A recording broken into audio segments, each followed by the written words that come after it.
안녕하세요. 자, 오늘은 인간 존중, 인간의 존엄성과 인권이 소중한 이유, 여기에 대해서 보겠습니다. 교과서 180페이지.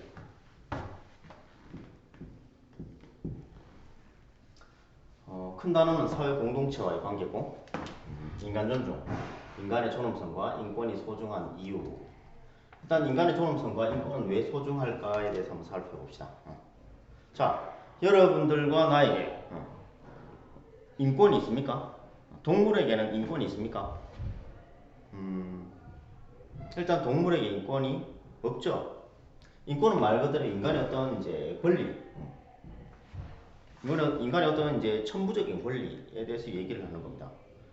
인간의 어떤 가장 기본적이고 보편적인 권리. 인간이라면 누구나 다 마땅히 누려야만 하는 침해받을 수 없는 그런 이제 권리를 얘기합니다. 그래서 동물에게도 뭐 어떤 나름의 이제 뭐 권리가 있다. 그렇게 주장하는 사람도 있지만 그건 인권이 아니고 동물의 어떤 이제 뭐 그런 거겠죠. 동물의 어떤 권리 권한도 있다고 주장하는 사람도 있습니다. 하지만 인권은 아닙니다. 자, 이런 인권에 대해서 교과서 180페이지 우리 볼 겁니다. 조금 읽어보겠습니다. 현재 지구상에는 70억 명이 넘는 사람이 다양한 국가와 문화를 이루며 살고 있다. 외모는 물론 피부색, 언어, 종교 등도 제각각이다. 모두가 다른 모습으로 어울려 살아가고 있지만 공통점이 한 가지 있다. 바로 인간이라는 사실이다.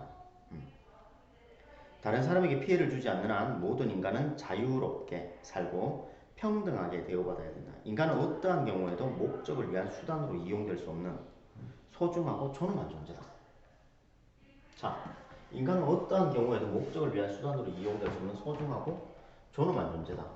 이게 이제 칸트, 나중에 배우겠지만 위대한 사상가 칸트의 어떤 이제 기본적인 생각과 일치합니다. 우리는 다른 사람을 수단으로 이용하면 안 됩니다. 그 다른 사람 자체를 그 목적 그 자체로서 대해야 된다. 사람을 목적 그 자체로서 대하고 수단으로 이용하지 말라. 이게 이제 칸트의 말인데, 뭐 대부분 다 다른 사람을 수단으로 대하지 않습니다. 근데 간혹 가다가 우리는 이제 알게 모르게 그렇게 행동을 하기도 합니다. 이 친구랑 사귀면 맛있는 거 많이 먹을 수 있겠다. 그렇게 그 친구와 이제 친해지는 것은 내가 맛있는 것을 많이 먹기 위한 수단으로 그 친구를 친구로 두는 겁니다. 그러면 그 사람을 수단으로 대하는 거죠. 그런 뭐 친구 관계는 나중에 되면 틀림없이 부작용이 생깁니다. 친구가 그냥 좋으니까 친구죠. 뭐 하기 위해서 친구를 사귄다. 그래서 그 다른 사람을 어떤 수단시하면 안 됩니다. 자, 이런 인간의 어떤 권리, 이것의 이제 특징이 크게 이제 세 가지가 있습니다. 보편성, 천부성, 불가침성입니다. 일단 천부성. 자, 여러분들의 인권은 누가 줬습니까? 여러분과 나의 인권은 누가 줬습니까? 대통령이, 우리나라 대통령이 줬습니까? 어머니 아버지께서 여러분들의 인권을 주었습니까? 아니죠. 태어나자마자 어떤 이제 하늘로부터 부여받은 그런 이제 성질이다라는 겁니다. 하늘이 나에게 부여했다.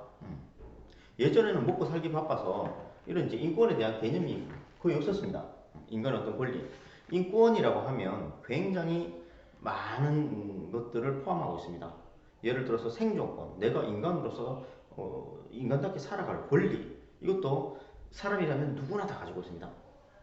이게 인권이죠. 인권은 침해받으면 안 된다. 그리고 뭐 선거권, 투표할 수 있는 권리, 그리고 뭐 언론의 자유, 거주 이전의 자유, 자유권, 평등권, 다른 사람과 이제 평등하게 잘 살아갈 수 있는 그런 권리, 또 누구나 자유롭게 살아갈 수 있는 권리도 누구에게나 있습니다. 그 외에도 이제 굉장히 많은 것들이 이제 인권 속에 포함이 됩니다. 그래서 그런 인권은 천부성이다. 천부성이라는 이제 특성을 가진다. 하늘이 부여한 권리다. 하늘이 부여했기 때문에 인간이 그거를 이제 함부로 빼앗거나 함부로 이제 줬다 뺏었다 할 수 있는 게 아닙니다. 불가침성입니다. 그러니까 하늘이 부여한 성질이 인간이 만약에 이제 인간에게 주었다면 다시 회수할 수도 있겠지만 사람이 준 게 아니기 때문에 그런 권리를 이제 침해하면 안 된다는 겁니다. 다른 사람들의 어떤 생존권을 함부로 침해하면 안 됩니다. 음. 그래서 이제 사형제도 같은 것도 이제 인권과 이제 관련되는 거죠. 다른 사람의 목숨을 이제 어떤 범죄를 저질렀다. 물론 이제 큰 범죄를 저질렀겠죠. 사형을 당할 정도면. 근데 어떤 사람이 큰 범죄를 저질렀을 때 그런 이제 사형 제도가 이제 존재하는 국가도 있고 이제 폐지된 국가도 있는데 그런 범죄자들조차도 생명권을 함부로 이렇게 이제 침해를 할 수는 없습니다. 오랜 시간에 걸쳐서 여러 가지 검증을 거쳐서 사형제도가 이제 존재하는 국가도 어떤 절차에 따라서 이제 그 사형제도를 이제 판결을 하지 함부로 그 사람의 생명권을 뭐 근거 없이 이렇게 이제 침해할 수는 없습니다. 그리고 보편성을 가집니다. 사람은 누구에게나 이런 인권이 있습니다. 뭐 이제 왕에게나 뭐 돈이 많고 적음이나 뭐 어떤 이제 뭐 피부 색깔이 노랗거나 뭐 빨갛거나 뭐 검은거나 하얗거나 누구나 다 인간이라면 이런 이제 인권을 가지기 때문에 보편성의 성질을 가집니다. 그렇죠? 그래서 겉으로 이제 아무리 이렇게 이제 굉장히 이제 뭐 초라하다고 이제 인간의 권리가 없는 게 아닙니다. 누구나 인권은 똑같이 보편적으로 주어져 있습니다. 인간이라면 누구나 공평하죠. 돈이 많거나 적거나 그리고 뭐 잘생겼거나 못생겼거나 그리고 뭐 피부 색깔이 어떻거나 간에 똑같이 평등하게 주어져 있습니다. 그리고 인간은 어떤 경우는 아까 전에 했고 물건은 마음에 들지 않으면 새 것으로 바꿀 수 있지만 이 세상에 나를 대신할 수 있는 존재는 아무도 없다. 자, 이거와 이제 관련이 되는데 자, 인간의 존엄성 사람은 대체 불가능합니다. 자, 이거 이제 마카펜 이게 이제 고장나거나 약이 다 떨어지면 우리는 다른 마카펜으로 쓰면 됩니다. 대체할 수 있는 게 많죠. 하지만 여러분들이 집에서 여러분들을 대신할 수 있는 다른 어떤 존재가 있습니까? 절대 없죠. 없습니다. 이 세상 전부를 뒤져봐도 없습니다. 생김새가 비슷한 사람은 있겠죠. 그리고 뭐 과학기술이 발달이 돼가지고 인간 복제 기술이 발달이 됐다. 체세포 복제, 뭐 생식세포 복제를 통해서 나와 똑같은 유전자를 가진 똑같은 개체가 태어났다고 합시다. 그럼 그 개체가 나를 대신할 수 있습니까? 과학기술이 더 발달돼서 체세포, 생식세포 복제를 통해서 나와 똑같은 유전자를 가진 어떤 개체가 태어났습니다. 나를 대신할 수 있습니까? 아니죠. 물론 여러 가지 뭐 특징이나 뭐 이제 습성이나 이런 것들은 많이 비슷할 겁니다. 유전자가 일치하기 때문에. 하지만 나의 생각과 나의 감정, 이런 나의 경험들을 고스란히 간직하고 있는 똑같은 존재를 만들어내기는 불가능합니다. 그렇죠?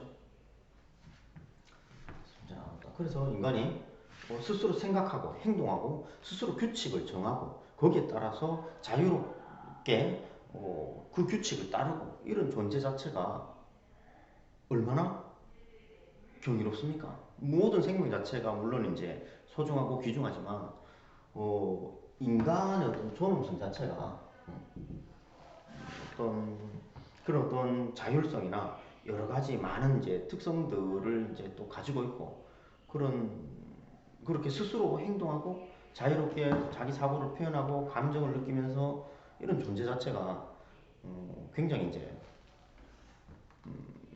존중받고 인정받아야 되겠죠. 그 존엄성입니다. 그리고 대체할 수 있는 그 개체가 없습니다. 그래서 어떻게 보면 이제 물건도 물론 소중이고 이제 아무 느낌도 없고 뭐 대체할 수 있는 게 많다 하더라도 물건도 우리도 함부로 사용하지 않지 않습니까? 그래서 하물며 이제 인간이나 뭐 동물이나 이런 것들 이제 함부로 대하면 안 되죠. 그리고 이제 다른 사람에 대해서 절대 함부로 대하면 안 되죠. 자, 잠시만요.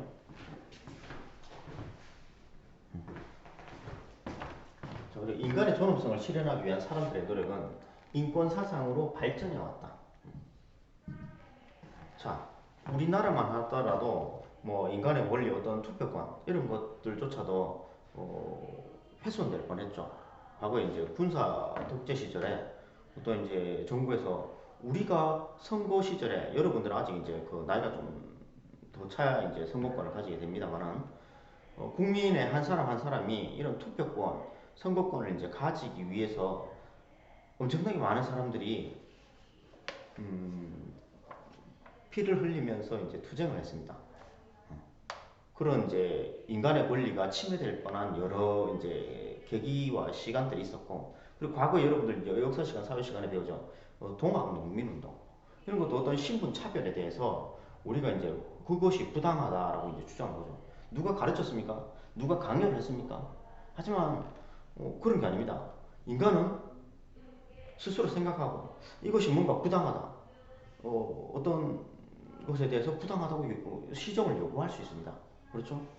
누가 가르친 것도 아니고 누가 이제 강요한 것도 아닙니다. 하지만 거기에 대해서 당당하게 요구를 하고 보다 나은 방향으로 과거에 이제 인간의 권리, 인권은 어떻게 보면 이제 어떤 특정 집단만의 것이었고 어떻게 보면 범위가 좀 좁았습니다.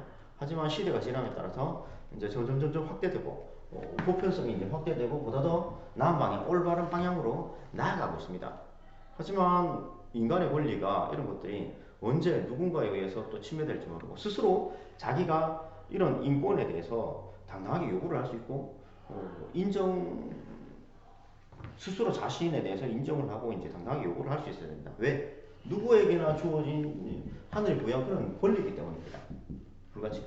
이해갑니까? 하지만 우리는 모두에게 이런 자유가 있음에도 불구하고 자유가 주어졌음에도 불구하고 이런 자유를 이제 다른 사람 손에 쥐어주거나 생각 없이 이제 따라가거나 이런 인간의 권리를 다른 사람 손에 이제 맡기거나 스스로 이제 없다고 생각하거나 그렇게 되면 이제 자신의 삶에 대해서 굉장히 이제 안 좋은 방향으로 흘러가는 거죠. 본인 스스로 생각해보고 자신이 이제 누릴 건 누리고 당당하게 요구할 건 요구하고 또 이제 거기에 대해서 의문을 제기를 하고 또 그것이 정당하면 이제 일시적으로 이런 게 이제 뭐 부모님에 의해서 살짝 뭐 제한이 될 수도 있습니다. 하지만 이제 여러분들의 이제 장래를 위해서 뭐 일시적으로 이제 그렇게 하는 거니까 또 따를 때는 또 따르고 그런 게 있습니다. 자, 오늘 여기까지 하겠습니다.